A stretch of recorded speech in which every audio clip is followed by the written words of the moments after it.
kalau masalah dengan salah satu anggota DPRK Biren yang diduga terlibat dalam jaringan narkotika. Ini baru pada hari ini kita adakan paripurna penyampaian LKPJ. Ini terbukti beliau tidak ada diduga terlibat segala macam, tapi kan yang namanya diduga bisa ada bisa tidak.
Jadi dapat kami sampaikan di sini bahwa kalau masalah dengan salah satu anggota DPRK Biren yang diduga terlibat dalam jaringan narkotika, kalau pihak dari DPRK dan juga sekretariat DPRK Biren, kalau kita katakan tidak mengetahui, tidak mungkin, karena berita-berita dari media baik online maupun cetak itu ada. Namun dalam hal ini untuk mengambil sikap, tentunya pihak DPRK akan menunggu hasil resmi apakah ada surat yang dikirim oleh Poldasu yang dikabarkan mengeluarkan DPO terduga atas nama yang bersangkutan. Sampai saat ini belum kami terima. Sedangkan berita di media mungkin walaupun ada ditampilkan fotokopi suratnya, namun kan tidak bisa menjadi pegangan, terutama bagi pimpinan DPRK dan juga pimpinan BKD. Namun dalam hal demikian, sehubungan dengan ada berita di media bahwa salah satu anggota DPRK Biren diduga terlibat dalam jaringan tersebut, ini mungkin sudah mengambil langkah-langkah dengan mengadakan hal-hal yang bersifat intern, di mana jika memang ini sudah terbukti, tentunya BKD melalui pimpinan akan menyurati fraksi untuk mengambil langkah-langkah menyurati partai asal daripada yang bersangkutan. Jadi ganti atau diganti itu urusan dengan partai, dan sekretariat sendiri ini akan bertindak jika sudah ada perintah dari pimpinan, dan juga pimpinan akan berbuat jika memang sudah ada surat dari partai. Karena dalam Undang-Undang 23 tahun 2014 kalau saya tidak salah itu disebutkan bahwa pergantian atau penahanan segala macam hak DPRK ini akan dilakukan apabila yang bersangkutan telah menjadi terdakwa.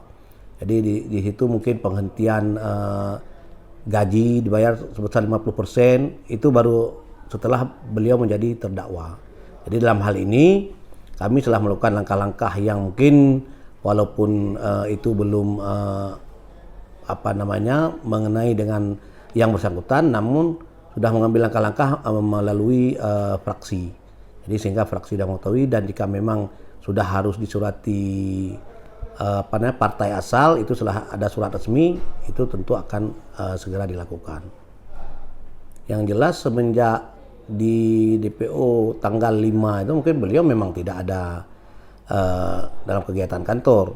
Namun demikian kan kantor DPRK ini, anggota DPRK kan tidak sama dengan kantor mungkin saya sebagai ASN. Jadi anggota DPRK ini kan ada, nanti kita lihat dalam hal-hal begitu ada kegiatan DPRK, misalnya ada paripurna, apakah beliau ada atau tidak.